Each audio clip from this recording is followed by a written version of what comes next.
Hello and welcome to Caring for the Ministry Leader's Soul from Moody Bible Distance Learning. This is your fearless leader, Professor Jefferson Williams, coming to you from the remote location of my new house, the parsonage in Chenoa, Illinois.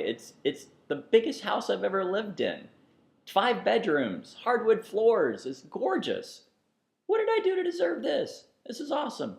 So we're still getting used to it. The dog is getting used to it. He doesn't know where he is, and we're getting stuff up on the wall and whatever else. But it's exciting time. Hey, welcome to week 6. Week 6? What? Yeah, week 6.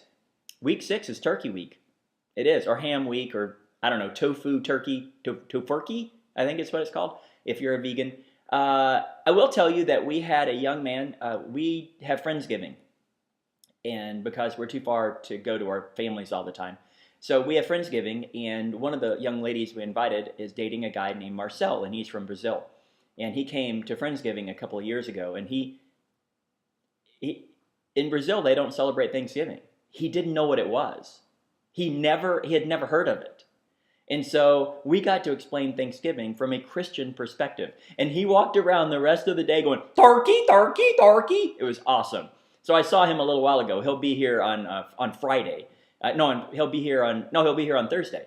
And he said, "Turkey, turkey, turkey." So he's excited about coming. So week 6, you're going to be reading more in the McNeil book, and he has questions at the end of each chapter. This is what you're going to be writing your reflection paper on. How do you keep God on your heart throughout the day? What pain drives you to God? And what small or large obediences to God can you celebrate?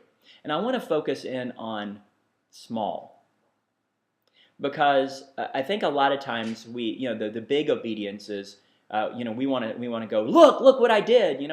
I was obedient, but it's the small obediences that really can get us, right? So let's just celebrate the small obediences this week.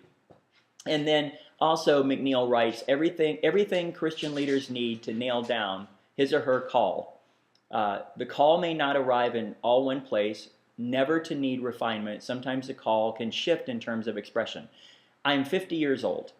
When I was in undergraduate, I would have told you, once I got saved, I would have told you I was going to be a Christian counselor, get my PhD, have my own practice, do research, that sort of thing. The last 28 years have been the wildest ride of my life. I've worked in children's homes. I've worked in psychiatric hospitals.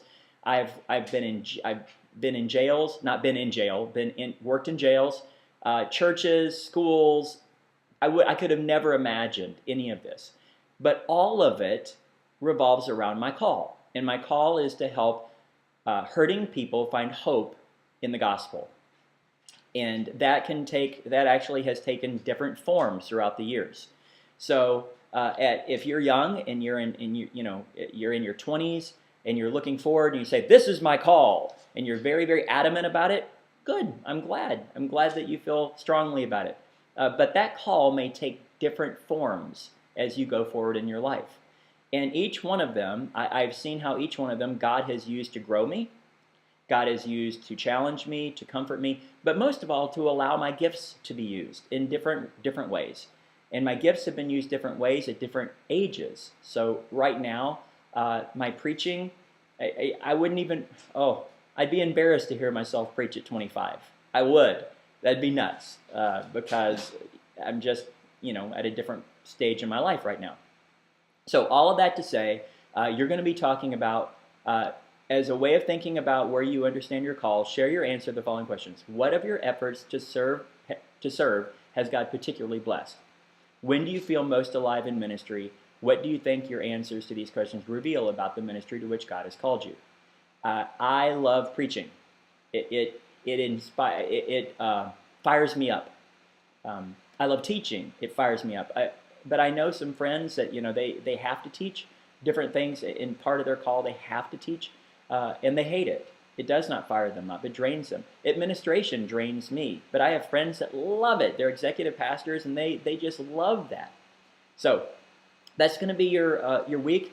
It is Thanksgiving week. I'm going to ask you, it is the Care for the Ministry Leader Soul class, right? I remember one Thanksgiving in seminary where we were down in Texas with Maxine's sister and brother-in-law, and we ate, and then they went to go watch football, and I went in my room and I worked the rest of the day. And I remember Frank, who is not a believer, my brother-in-law, and he said, "Hey, it's just like preacher's school. Why are you so obsessed about it? It can't be that hard," right? It would have been there in the morning.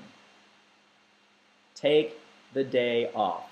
Oh, Pastor Jeff, Professor Jeff, I can't do that. Yes, you can. Take part of the day off. Take a nap. Take a walk.